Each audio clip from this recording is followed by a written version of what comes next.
There is a homebrew game for the PlayStation Vita called Resident Evil Code Vita. I tried to get this game maybe about 3 months ago. Anyway, I managed to install a VPK, but every time I opened the game it would keep on crashing, so the VPK must have been corrupted or something like that.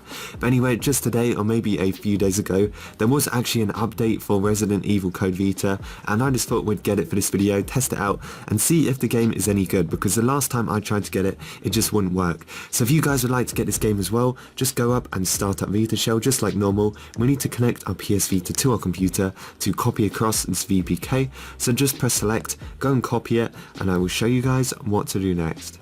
So if you guys look at the description, there will be a link to Resident Evil Code Vita version 0.5. So last time I actually got this, it wouldn't work. I tried to open it up on my PS Vita and it would just keep on crashing every time. But it's had a brand new update, so hopefully this update is going to work for me. So there's a few screenshots of it. It actually reminds me of MAME type games and open board type games. It looks just like an open board game, but this is Resident Evil. So if you guys want to get this, just go to download VPK and just click on this. It's then just going to download the VPK for us. It's a 62 megabyte game, so a pretty small file. Anyway, so just going to wait 10 seconds for this to download, and once it's done, go to your downloads folder and you'll be able to find the VPK in here. So make sure your PS Vita is connected, and we're just going to drag and drop this onto the root of our PS Vita, and that is literally it. We're just going to wait for this copy across. Now we can go back onto our PS Vita, let's install it. Hopefully this new update means it's working, and yeah, let's test out the game. So now what we can do is install the VPK.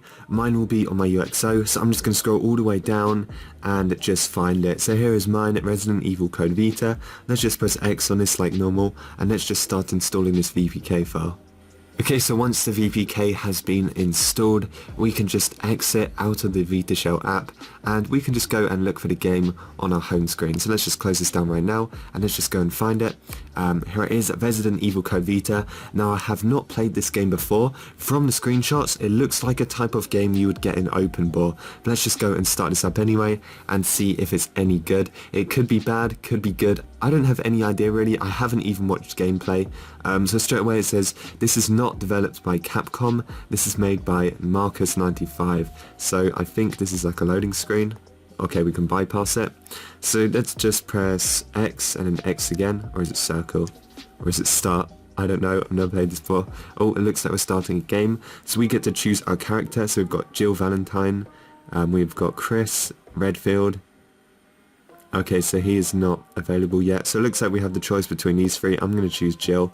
So let's just press start on her. And we're on level 1. So I have never played this game before. And it looks... what are you even supposed to do? Is it square? For some reason there's massive frame rate drops already. And it kind of looks like a scratch game. I actually thought I would be able to move my character on the screen. But it just looks like we're kind of stuck. So there's a few glitches, I guess. It's not really the most amazing game. The zombie animations are nice, the bat animations are nice.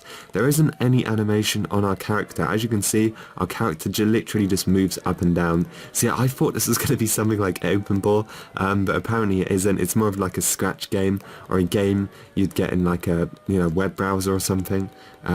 What else can we do? Can we change guns? It looks like we have to hold R for the gun to work, so there's obviously a lot of improvements that need to be done on this game. Can we? Oh, there's a shotgun as well. All of the guns kind of do the same thing. The shotgun is just like a pistol bullet, so yeah, I don't really get that.